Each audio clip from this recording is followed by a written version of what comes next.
everyone, I'm Dr. Hinson. And I'm Dr. Donnelly. And we're the Good Doctors of Abbey Research. And we are back with our continuing analysis of Netflix's hit show, The Crown. And today we are talking about episode 5, Smoke and Mirrors. Otherwise known as the coronation episode. The coronation episode. Yeah. In summation. So we start out the episode and Elizabeth is helping her father with the coronation and practicing. He has to practice the oath that he is supposed to make, and he gets Elizabeth to help. And he talks to her about the significance of the anointing of the holy oil and what that means, which I'm going to leave for Dr. Donnelly, because that's, you know, the religious-y bit.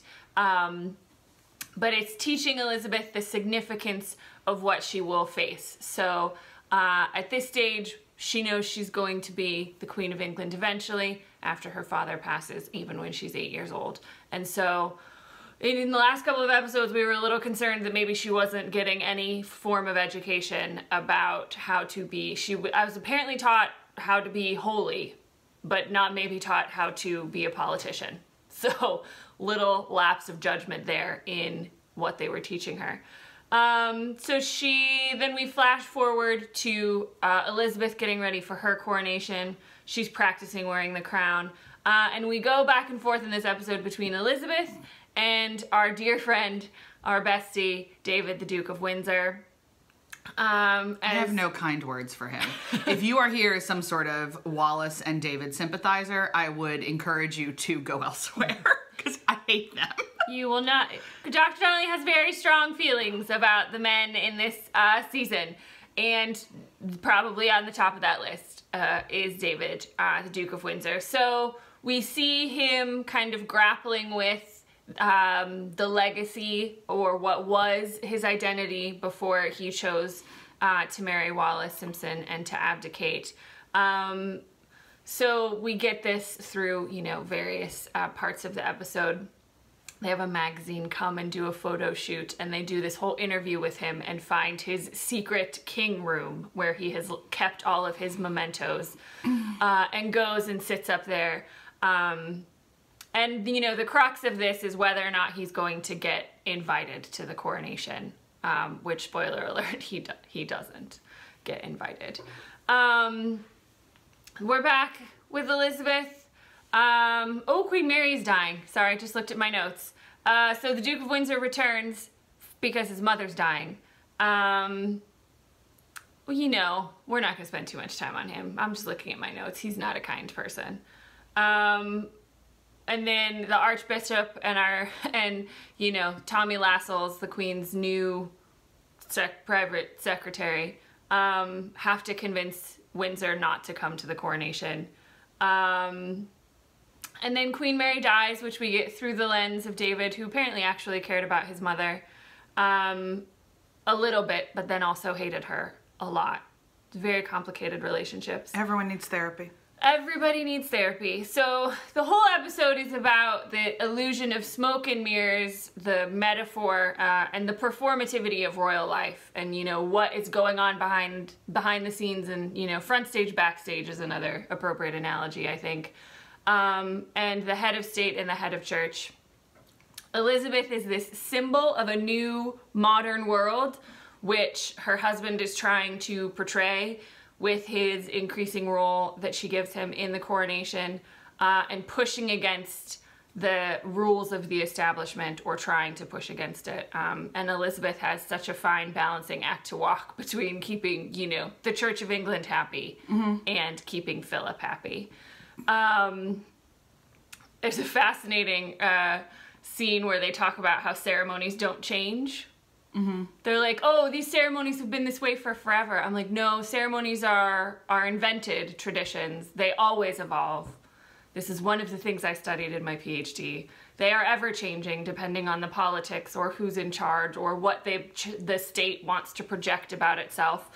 So revisiting some of these ceremonies, maybe in the new Elizabethan age, not a bad idea. Old white dudes say no. And then Churchill intervenes over Philip's shenanigans.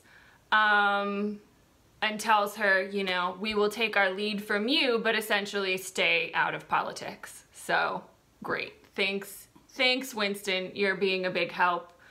And then Elizabeth and Philip have to manage their marriage, which is a big theme of this season as well. He wants to televise the coronation and democratize it and bring people. And I think Philip, you know, as much of a dick as he is, should really get credit for bringing... Yeah, this was the right call. ...the monarchy into the television age. Yep. And she started, after this, you know, as a part of her reign, started televising the Christmas greetings that the king always used to do on the radio. So she started televising that as well. So really brought the queen into this new technological age. And for anyone who wonders why the Queen of England is so revered, like, around the world, that is a huge part of it, because the BBC World Service shows the Christmas speech everywhere there is BBC, which is just about everywhere but America. So Americans who are watching this might be like, yeah, I mean, I'm kind of an Anglophile, I kind of like it, like, what's the big deal? Like, I've watched, I shouldn't say watch. I've seen photos of people watching the Christmas speech in, like, Uganda, like, and India, and a whole lot, even after colonization ended. If you are still part of the Commonwealth, it is still shown in your town. And so she is in your living room, even if you will never go to England. So that's a huge part of this, to understand. It is. So the Philip and Elizabeth have this quabbling over whether or not he's going to kneel to her, because again, and we talked about this, it's this fascinating dichotomy that they have between both being really, really staunch believers in super traditional old school gender roles. So, you know, she wanted to keep honor and obey in her wedding vows, even though she was becoming, you know, the monarch. And he doesn't want to kneel to his wife because it's his wife, and that's just world's tiniest violin, Philip. Right? Get on a knee. Suck it up and make it happen. So it was a fascinating part of the episode, especially at the end when he finally did knee, and they had this whole, like, the eye acting between Matt Smith and Claire Foy was they are so good, on point. They are so good. So many expressions and so many emotions in just the tiniest little gestures. She very rightly uses strongman language to convince him, saying that a strongman can kneel to his queen and still, you know, be the husband or whatever. Yeah. So we get to see the anointing that takes place in the chapel. No one else does. And we get to see the coronation again through the lens of a dude. Through David, who is watching it at his palatial estate outside of France with all of his friends, and explaining to them. So we get to understand, we get this inside knowledge to what the coronation is through David's knowledge and regrets, whatever, which we don't have a lot of time for. And so he tells us what's happening, but then the camera turns off the anointing because nobody else gets to see that. Yeah. But we do, so then we go in and we watch Lizzie get anointed. But I loved how David explained it to his guests. He said, who wants transparency when you can have magic? What are you left with if you tear away that veil? An ordinary woman. Yeah, and she can never be an ordinary woman, as we have already talked about. So Philip kneels, and then he kisses her on the cheek, which, as much as I don't like him, I thought that was kind of cute.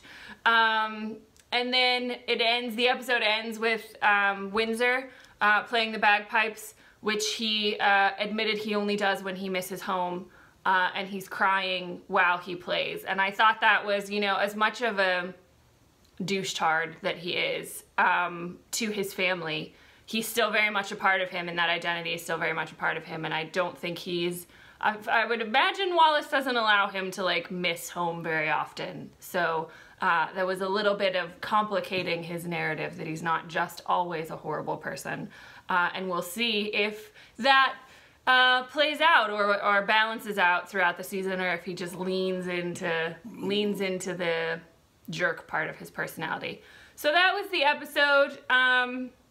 Lots to talk about from Dr. Donnelly's perspective. Please explain some of this religious stuff that happened. So anointing is done with olive oil largely. So, Not holy, I thought it was holy oil. Is that Catholics? no, it's olive oil that they bless. Still olive oil. Oh. Yeah. But it's not, yeah. It's not like you don't get a bottle of Bertolli and like do it over, but if you're wondering like what the consistency of this oil is, it's like olive oil. Okay. And there's usually some sort of like herb in it, like frankincense or myrrh, like one of the like traditional Sure. Middle Eastern Yeah. scents. Mm-hmm. So Wise men. wise men. Wise men gifts.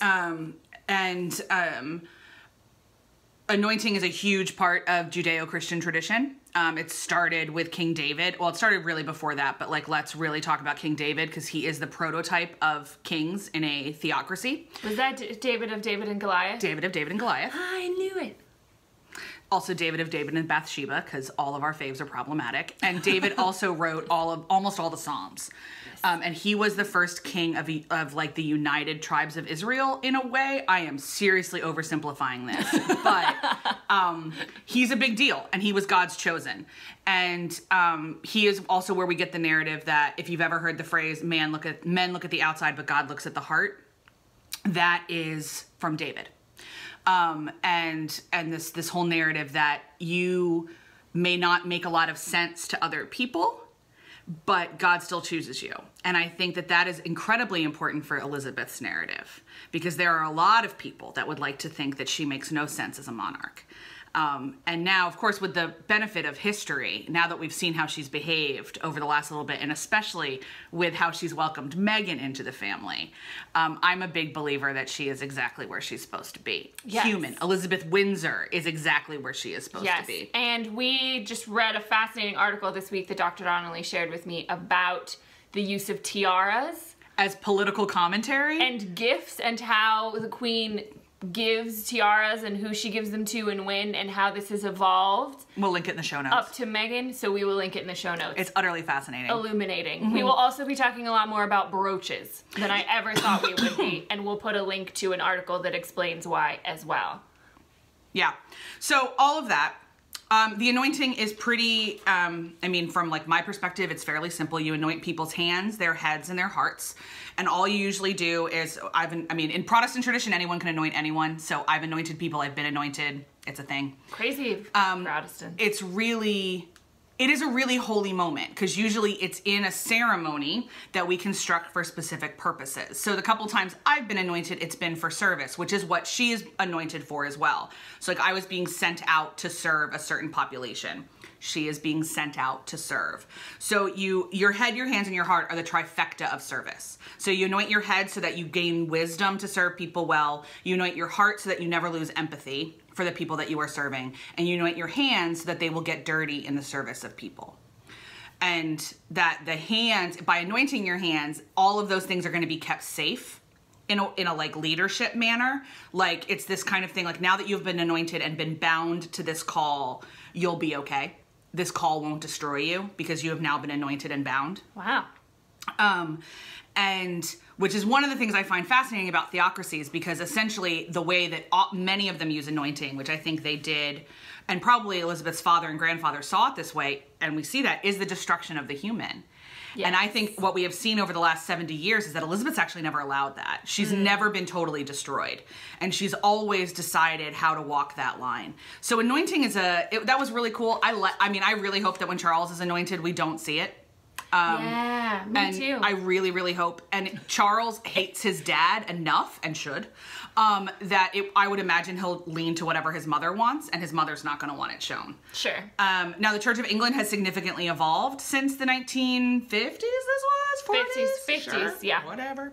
Church of England has evolved theologically and orthopraxically, which means how they actually work out their liturgy, how they work out their faith. Orthodoxy is how you work out what you believe. Orthopraxis is how you work out what you practice. So they've evolved in both ways. Religious education for everybody in this episode, yeah. But this is also why the anointing is why we sing "God Save the Queen," because the only person that can is the person that has anointed her. The only person that can save her and guard her and bind her is the person who gave her call. And that is God. And that is God. God save our gracious queen. Or king, depending. Or king, depending. They changed the word. Which is why I understand there's a lot of, my husband can't sing it, even though it's his technical national anthem. And there's a lot of people in Northern Ireland that can't. There's a lot of people in England that can't. There's a lot of people that have very complicated relationships with the monarchy. Yeah. It stands as an appropriate national anthem for the UK, though, because they are still a constitutional monarchy. Yeah, politically and ideologically, It has to be married. Yeah, the two have to be together. Additionally, as much as I have trouble with those lyrics, it's still a better national anthem than we have, because ours is awful. Ours is horrible. That's why I like O Canada, because it's the same tune. Yeah. But it's, the Canadian national anthem. But it's, but the words are better. Yeah, and we have a song that is the same lyrics too that I always forget, and I want to say it's America the Beautiful, and it's not. It is America the Beautiful?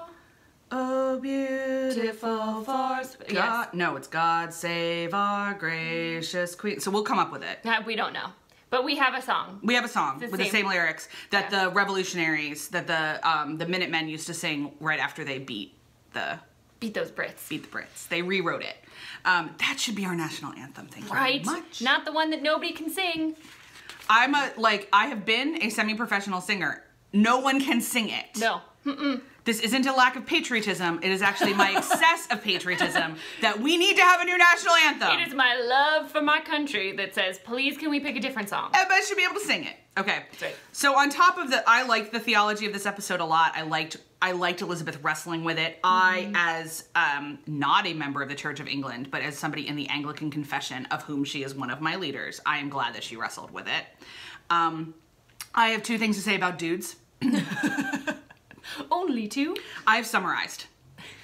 One, while I appreciate that Edward's life is difficult and emotional, he is the daintiest little flower that ever flowered. Like, he has no emotional wherewithal at all. So I think actually being king would have destroyed him, to be completely frank. So, like, he was probably right to abdicate from that perspective. And maybe he knew it. Maybe deep down he knew it, and that's what they were trying to show us, was that, like, as much as he knew that was his birthright, he knew he wasn't strong enough. I think that's giving him too much emotional intelligence, but, like, cool. Because he's still arguing for his entitlement is so strong, it's like what he bathes in. Yeah. So this whole thing that he was like, well, Wallace is only a duchess. It's fine. Stop it. Just calm down. Stop it. Just calm down. Also, you were a closet Nazi, so. Yeah. Yeah, there's more and more evidence that Wallace was probably actually a member of the Nazi Party, and he was a contributor financially to the Nazi Party. They believed in eugenics. We know that from their diaries. Eugenics is the belief that we should kill off populations that are weaker. Really big in the 1910s, 1920s, and 1930s in the United States and Europe. Kind of led to World War II. Just in case you're somebody who thinks that there were ever good old days, there were never good old days. No, that's a lie. And so also Wallace wearing white to the viewing party. She's a cow. She knew exactly what she was doing. I didn't even notice that. I was so focused on the coronation. It's not your day, cow. Not your day. Oh. And I'm not saying cow to refer to her weight. I'm saying cow to refer to her behavior. Mm-hmm. And Philip. Our dear, beloved Philip. I think the thing that struck me the most in this episode is that there is absolutely no one in Elizabeth's life that understands how difficult her life is. No. Like, they all think they should take precedence. Like, Churchill is like, kind of understands how difficult her life is. I think he's the one that gets it the most because he loved her father as a friend and, like, sees her as a daughter figure, I think, on some level. Yeah. But, like, still, he doesn't then go to bat for her like a dad should. No. And her husband should absolutely, even in a patriarchal marriage, should understand that she's his responsibility on some level. And also he was told this, right? Yeah, like and yet he keeps... his father-in-law, like, spelled it out. It's not complicated. It's not complicated. I'm really sorry your masculinity is so fragile that you can't kneel. Like, I don't have time for this. But he also doesn't seem to appreciate... His love for her does not translate in being supportive. No. Which I think is the thing that is going to be the biggest barrier to me giving any sort of flips about Philip's emotional health. I understand, I've read enough, and I'm a person of the world. Philip's life was shit, and, like, his upbringing was shit. And sorry for the salty language there, but, like, his life is not great. Like, it's really not. And his family is complicated and messy, and he's estranged from them for a reason. And, like, it's all of that ugliness. Cool. And he's of a generation that didn't believe in therapy. Cool. But when you married this chick, you knew she was going to be queen. Like, she wasn't the surprise coronation. No. And just in case you were wondering, spoiler alert for future episodes, I spread my annoyance to everybody who's not Elizabeth, mostly in this series. I will eventually be annoyed by Margaret as well, because I am here for Elizabeth. I want this show to be about Elizabeth. And the show seems to want it to be about everybody else's in Elizabeth's life a whole lot more than I care. Additionally, as much as I hated David narrating the coronation, we needed an audience surrogate, and he does make the most sense. So I'm like, I narratively understand that. Some of the other choices where all of her fights, we only got, like, we didn't really ever, you know, get her monologue. Now, I've read some critics that say the reason that we can't ever really get Elizabeth's inner workings is that the show wants us to believe she doesn't have any. And I think that's too strong. It doesn't make any sense. Of course she does. Of course she does. And I've read some other critics that are like, well, the whole point is that we can't ever know her. She is unknowable. And then my answer is, why did we make a show about her then? If you think she's unknowable, why are we making, why don't we call it like Buckingham Palace if you want it to be about everybody? What's that soap that's on, like, it's called The Royals? The Royals or something. Oh, on E, like, yeah, on the E. fictional thing. It's supposed to be a super fun trope fest. Someday Like, I will have time to watch it. Just call it The Royals. Yeah. Just call it... And let Lord be the theme song. That would be great. But I'm here for Elizabeth, and so just so you're aware, every episode that tells her story through the lens of someone else, I'll be annoyed by on some level. Even if I'll enjoy it, I'll still be annoyed by it. I am looking at the recaps for the rest of the season. I'm not sure we're going to get to talk about religion again, so I really hoped that you enjoyed our foray into church and state relations. I learned a lot about anointing. I know everybody else did too. That was cool. And always remember that there is no church and state, formal church and state separation in the United Kingdom. And to be completely frank, there never will be. Nope. It is a functional theocracy. And the way the Church of England is currently behaving, you actually want it to be that way. So keep that in your pocket. The Church of Wales is not a state church, and the Church of Scotland is not a state church, and so it's a very weird relationship. The Church of England helps control government of the nation, but the individual countries don't have state churches in the same way. And there's Church of Ireland in Northern Ireland, but they are not involved in They are not involved in government at all, because Northern Ireland is Northern Ireland. Well, Northern Ireland doesn't have a government at all right now, but even if they were, the Church of Ireland would not be involved.